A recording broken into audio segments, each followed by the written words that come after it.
ಬಾಂಗ್ಲಾದೇಶ್ ಮತ್ತು ಇಂಡಿಯಾ ಮಧ್ಯೆ ಇರೋಂತಹ ಶೇಖ್ ಹಸೀನಾ ಮ್ಯಾಟ್ರು ಇನ್ನೂ ಕ್ಲೋಸ್ ಆಗಿಲ್ಲ.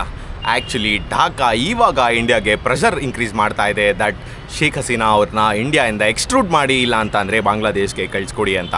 ಬಟ್ ಇಂಡಿಯಾ ಯಾಕೆ ಇನ್ನೂ ಇಮಿಡಿಯೇಟಾಗಿ ರೆಸ್ಪಾಂಡ್ ಆಗ್ತಿಲ್ಲ ಆ್ಯಂಡ್ ಈ ಇಶ್ಯೂ ಇಂಡಿಯಾ ಮತ್ತು ಬಾಂಗ್ಲಾದೇಶ್ ರಿಲೇಷನ್ಶಿಪ್ನ ಹೇಗೆ ಎಫೆಕ್ಟ್ ಮಾಡುತ್ತೆ ಅಂತ ನೋಡ್ತಾ ಹೋಗೋಣ. Welcome back to another log of geo political series. ನಾನು ಇವತ್ತು ಶೇಖ್ ಹಸೀನಾ ಇಂಡಿಯಾ ಮತ್ತು ಬಾಂಗ್ಲಾದೇಶ್ ಮಧ್ಯೆ ನಡೀತಾ ಇರೋಂತಹ ಈ ಟ್ರೈ ಆ್ಯಂಗ್ಯುಲರ್ ಇಶ್ಯೂನ ನೋಡ್ತಾ ಹೋಗೋಣ.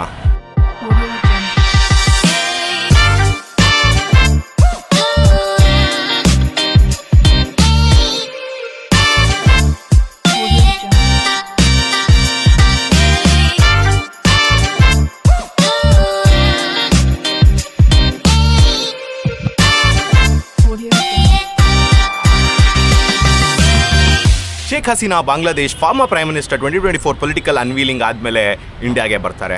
ಬಾಂಗ್ಲಾದೇಶ್ ಅಥಾರಿಟೀಸ್ ಅವ್ರ ಮೇಲೆ ಸೀರಿಯಸ್ ಕ್ರೈಮ್ ಕೇಸಸ್ ಹಾಕುತ್ತೆ ಮತ್ತು ಲೀಗಲ್ ಪ್ರೊಸೀಡಿಂಗ್ಸ್ನ ಕೂಡ ಸ್ಟಾರ್ಟ್ ಮಾಡಿದೆ. ಬಾಂಗ್ಲಾದೇಶ್ ಇವಾಗ ಇಂಡಿಯಾಗೆ ಎಕ್ಸ್ಟ್ರಡಿಷನ್ ರಿಕ್ವೆಸ್ಟ್ ಮತ್ತೆ ಕೂಡ ಮಾಡಿದೆ ಆ್ಯಂಡ್ ಢಾಕಾ ರಿಪೀಟೆಡ್ಲಿ ಹೇಳ್ತಿದೆ ಏನಂತ ಅಂದರೆ ಶೇಖ್ ಹಸೀನಾನ ಬಾಂಗ್ಲಾದೇಶ್ಗೆ ರಿಟರ್ನ್ ಕಳಿಸ್ಕೊಡಿ ಅಂತ.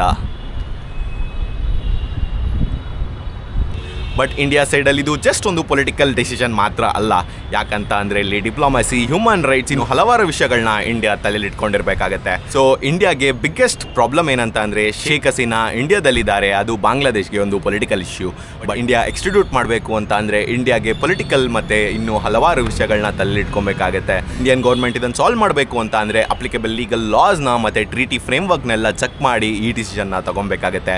ಆ್ಯಂಡ್ ಇಂಡಿಯಾ ಬಾಂಗ್ಲಾದೇಶ್ ರಿಲೇಷನ್ಶಿಪ್ ಆಗಲೇ ಸೆನ್ಸಿಟಿವ್ ಇದೆ, ಟ್ರೇಡ್ ಇದೆ, ಬಾರ್ಡರ್ ಸೆಕ್ಯೂರಿಟಿ ಇದೆ, ನಾರ್ತರ್ನ್ ಕನೆಕ್ಟಿವಿಟಿ ಇದೆ, everything is connected to all the issues ಒಂದೇ ಸಲ. ಏನಕ್ಕಂತ ಅಂದರೆ ನಾವು ಟ್ರೇಡ್ ಮಾಡೋದಾಗಲಿ ಬಾರ್ಡರ್ ಸೆಕ್ಯೂರಿಟಿ ಮಾಡೋದಾಗಲಿ ಬಾಂಗ್ಲಾದೇಶ್ನ ಫೇಸ್ ಮಾಡೋದು ನಮಗೇನಷ್ಟು ದೊಡ್ಡ ವಿಚಾರ ಆಗಿಲ್ಲದೆ ಇರ್ಬೋದು.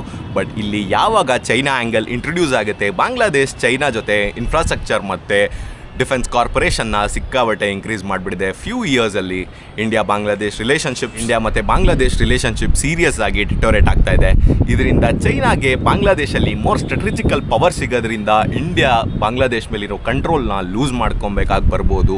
ಇದೇ ಇಂಡಿಯಾಗಿರೋ ಪ್ರಾಬ್ಲಮ್. ಸೊ ಇದನ್ನು ಖಾಲಿ ಸಿಂಪ್ಲಿಫೈ ಮಾಡಿ ಇಂಡಿಯಾ ವರ್ಸಸ್ ಚೈನಾ ಅಂತ ಮಾಡೋದಕ್ಕಾಗಲ್ಲ. Because Bangladesh itself is trying to solve multiple power issues. ಇಲ್ಲಿ ನಾವು ಇಂಡಿಯಾಯಿಂದ ಪ್ರೆಷರ್ ಹಾಕ್ತೀವಿ, ಅಲ್ಲಿ ಅಮೆರಿಕನ್ಸ್ ಪ್ರೆಷರ್ ಹಾಕ್ತಾರೆ, ಅಲ್ಲಿ ಪಾಕಿಸ್ತಾನ್ ಪ್ರೆಷರ್ ಹಾಕುತ್ತೆ, ಇನ್ನೊಂದು ಕಡೆ ಚೈನಾ ಪ್ರೆಷರ್ ಹಾಕುತ್ತೆ. ಸೊ ಈ ಎಲ್ಲ ಪವರ್ನ ಹ್ಯಾಂಡಲ್ ಮಾಡೋದು ಬಾಂಗ್ಲಾದೇಶ್ಗೂ ಅಷ್ಟೊಂದು ಈಸಿ ಏನಿಲ್ಲ. So actual question Sheikh Hasina ಅವರು ಇಂಡಿಯಾದಲ್ಲಿ ಇರ್ತಾರಾ ಇಲ್ವಾ ಅನ್ನೋದಲ್ವೇ ಅಲ್ಲ, ಇಂಡಿಯಾ ಬಾಂಗ್ಲಾದೇಶ್ ಜೊತೆ ರಿಲೇಷನ್ಶಿಪ್ನ ಮೇಂಟೈನ್ ಮಾಡೋದಕ್ಕೆ, ಪ್ರೊಟೆಕ್ಟ್ ಮಾಡೋದಕ್ಕೆ ಏನೆಲ್ಲ ಮಾಡಬೇಕಾಗಿ ಬರುತ್ತೆ ಮತ್ತು ಈ ಸೀರಿಯಸ್ ಪೊಲಿಟಿಕಲ್ ಲೀಗಲ್ ಇಶ್ಯೂನ ಹೆಂಗೆ ಇಂಡಿಯಾ ಸಾಲ್ವ್ ಮಾಡುತ್ತೆ ಅನ್ನೋದೇ actual question. India Sheikh Hasina ಅವ್ರ ಮೇಲೆ ತಗೊಳ್ಳೋ ಒಂದು ಡಿಸಿಷನ್ ಯಾವುದೋ ಒಂದು ಪೊಲಿಟಿಷಿಯನ್ನ ಲೈಫ್ ಚೇಂಜ್ ಮಾಡುತ್ತೆ ಅಂತ ಹೇಳೋಕ್ಕಾಗೋದೇ ಇಲ್ಲ. ಬಿಕಾಸ್ ಇದೊಂದು ಡಿಸಿಷನ್ ಇಂಡಿಯನ್ ನಾರ್ತ್ ಈಸ್ಟ್ ರೀಜನ್ನ ರಿಯಲ್ ಇಂಪಾರ್ಟೆಂಟ್ ಸ್ಟ್ರಾಟಜಿಕಲ್ ಡಿಸಿಷನ್ ಆಗಿ ಬರ್ಬೋದು. ಯಾಕಂತ ಅಂದರೆ ಶೇಖ್ ಹಸೀನಾ ಅವರು ಇಂಡಿಯಾಗೆ ಹೇಗೆ ಬೇಕೋ ಹಾಗೆ ಪಾಲಿಟಿಕ್ಸ್ನ ಬಾಂಗ್ಲಾದೇಶಲ್ಲಿ ನಡೆಸ್ಕೊಂಡು ಹೋಗ್ತಾ ಇದ್ರು. ಸೊ ಅವ್ರನ್ನೇ ನಾವು ಪವರಲ್ಲಿ ಕೂಡ್ಸೋದ್ರಿಂದ ನಮಗೆ ಆ್ಯಕ್ಚುಲಿ ಜಾಸ್ತಿ ಅಡ್ವಾಂಟೇಜ್ ಇರುತ್ತೆ over the control of Bangladesh. So finally Sheikh Hasina ಅವ್ರನ್ನ ಇಂಡಿಯಾ ಬಾಂಗ್ಲಾದೇಶ್ಗೆ ಕಳಿಸ್ಕೊಡುತ್ತಾ ಅಥವಾ ಅವ್ರನ್ನ ಇಂಡಿಯಾದಲ್ಲೇ ಪ್ರೊಟೆಕ್ಟ್ ಮಾಡುತ್ತಾ ಅನ್ನೋದೇ ನೋಡಬೇಕು. ಈ ಡಿಸಿಷನ್ನಿಂದ ಇಂಡಿಯಾ ಮತ್ತು ಬಾಂಗ್ಲಾದೇಶ್ ರಿಲೇಷನ್ಶಿಪ್ ಯಾವ ಲೆವೆಲ್ಗೆ ಎಫೆಕ್ಟ್ ಆಗುತ್ತೆ ಅಂತ ಕಮೆಂಟ್ ಸೆಕ್ಷನಲ್ಲಿ ತಿಳಿಸಿ. ಇದೇ ರೀತಿ ಇಂಟ್ರೆಸ್ಟಿಂಗ್ ವಿಡಿಯೋಗಳಿಗಾಗಿ ಫಾಲೋ ಮಾಡಿ, ಶೇರ್ ಮಾಡಿ, ಲೈಕ್ ಮಾಡೋದನ್ನ ಮರಿಬೇಡಿ. Until then, see you, tata, bye-bye.